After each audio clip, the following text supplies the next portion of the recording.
वरिष्ठ कांग्रेसी नेता गोपाल अग्रवाल की ओर से छत्तीसगढ़ के यशस्वी मुख्यमंत्री माननीय भूपेश बघेल के नगर आगमन पर नंदन वंदन अभिनंदन। नगर पंचायत अध्यक्ष सरगांव इंदिरा उदयभान साहू की ओर से छत्तीसगढ़ के यशस्वी मुख्यमंत्री माननीय भूपेश बघेल के नगर आगमन पर नंदन वंदन अभिनंदन।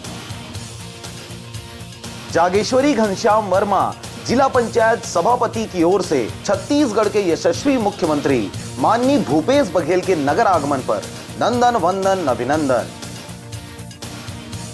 जुनैद खान ब्लॉक अध्यक्ष पथरिया अल्पसंख्यक प्रकोष्ठ की ओर से छत्तीसगढ़ के यशस्वी मुख्यमंत्री माननीय भूपेश बघेल के नगर आगमन पर नंदन वंदन अभिनंदन।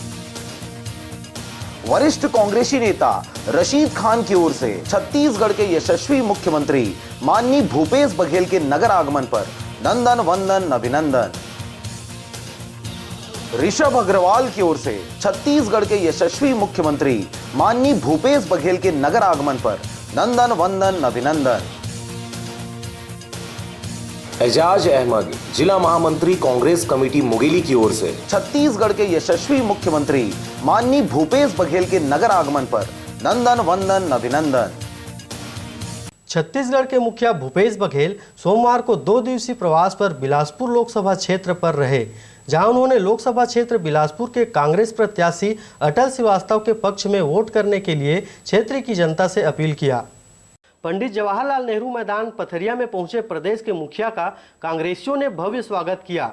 तत्पश्चात उन्होंने आम सभा को संबोधित करते हुए प्रदेश सरकार के योजनाओं की उपलब्धियां बताते हुए कहा कि हमने जो वादा विधानसभा चुनाव में किया था वह सभी वादे सरकार बनने के बाद पूरा किया है।